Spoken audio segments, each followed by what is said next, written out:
Good morning, 7th grade. We're going to be picking up with World War II today. One thing you want to know, that the Zoom review this week will be Thursday, and your test will be Friday. Your Zoom review will be at the same time, which is 11 o'clock on Thursday. This is section 3 through 5. So hopefully, we'll be able to, there's actually going to be more to this that we'll finish next week, but we'll go through a lot of this today. Tomorrow, and then once again test on Friday. So be thinking of any questions you might have. The notes are up on the website now. But we talked about, I think we stopped with the Germans getting basically to the gates of Moscow, December of 1941. Germany controlled about 40% of the Soviet population at this particular time. They'd made covered a lot of ground, made a lot of gains in the summer of 41. But the Soviets, as the Germans were attacking Moscow, counterattacked and started to push them back. We talked a little bit right at the end, the Russian winter. The Russian winter had set in. The Germans could not function in it like the Soviets could. They were not properly equipped for the weather. They suffered terribly from it, frostbite, exposure. Their weapons couldn't fire. Their equipment failed to work. The machinery that the Russians had, the Soviets had, they knew how to keep it running in these kind of conditions where temperatures could get 20, 30 below zero.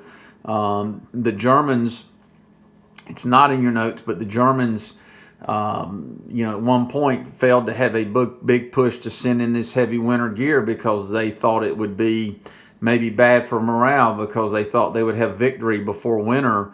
As we go, which is just one of these weird, bizarre things that goes on, and when you're dealing with these type of governments, with these type of leaders. But anyway, they're not properly equipped. They've had their own way. Now with this counterattack, they start pushing back, pushing the Germans back. The Russians do.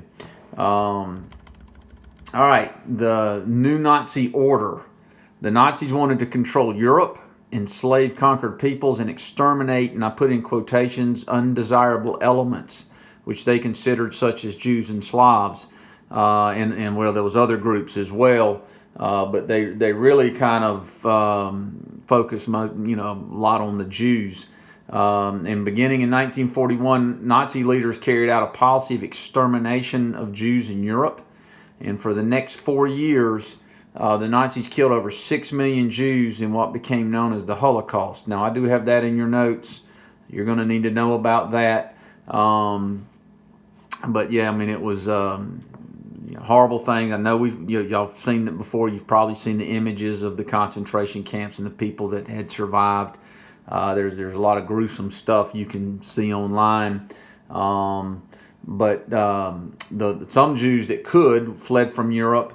Or they went into hiding, but the ones that couldn't were ultimately rounded up and sent to concentration camps. I mentioned Dachau in southern Germany is one of them. But the Holocaust period here, what I have there in your notes, the Germans believed this was,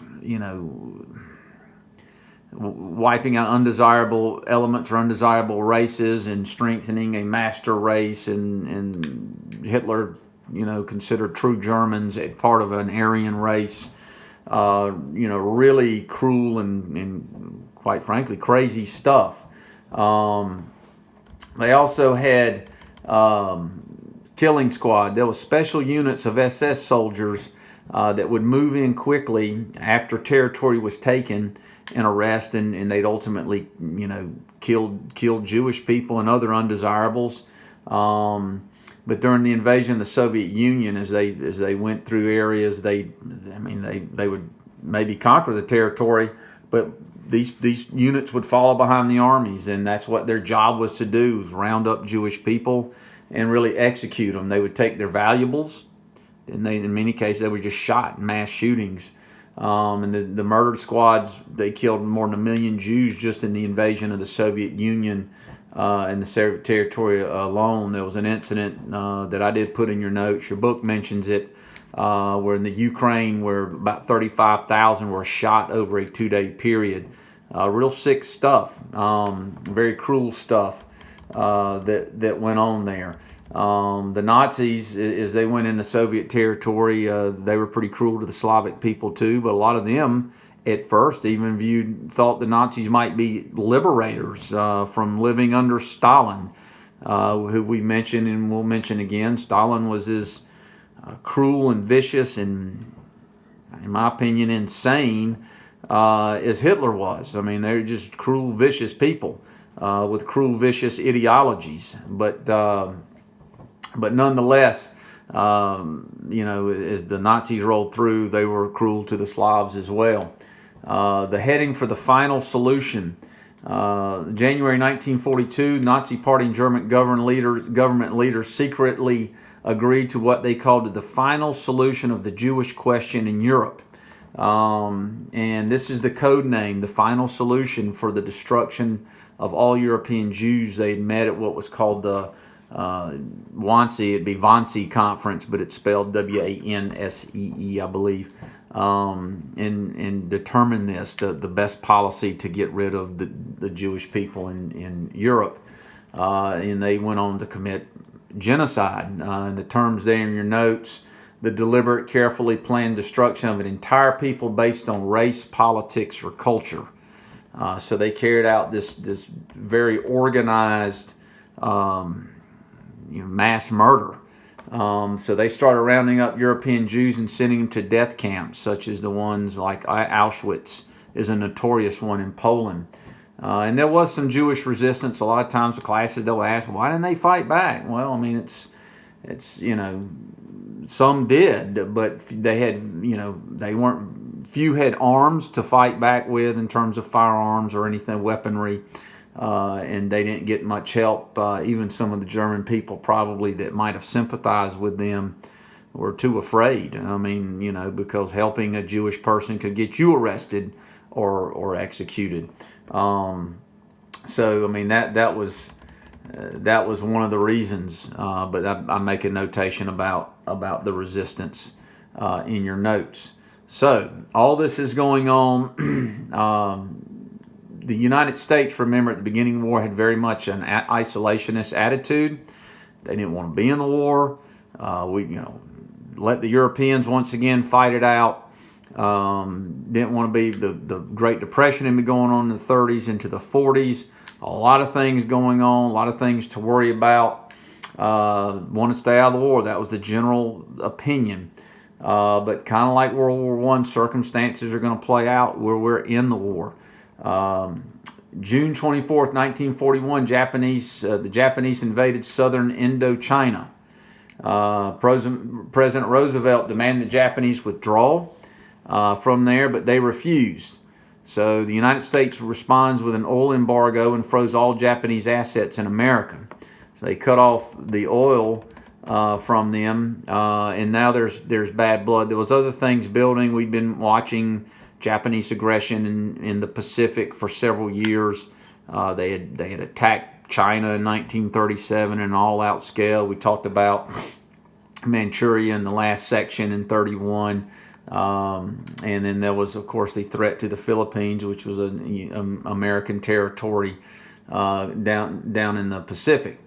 The American Pacific Fleet, that means the American Naval Fleet, was at Pearl Harbor, Hawaii at the time. And the commander of the Japanese Navy believed that a surprise attack on the American fleet at Pearl Harbor could work and go ahead and take the first punch. They felt like we're headed to war anyway. Let's throw the first punch and get the naval power badly crippled, giving them an advantage. That commander was a man named Isoroku Yamamoto, and we'll talk more about him later. But anyway, that was his belief. So some of the military leaders had ordered all aircraft carriers and half the Army's planes from Hawaii as a precaution against an attack. And that becomes a pretty big deal, and I'll mention that in a second. December 7th, 1941, Japanese fighter planes take off from their carrier decks and they begin their attack on Pearl Harbor. All right, this is early in the morning. The surprise, works in terms of the Americans weren't ready. They came in, and the end results, they sank 19 ships, or they either sank them or disabled them. 188 planes destroyed or disabled. 2,400 Americans were killed or wounded.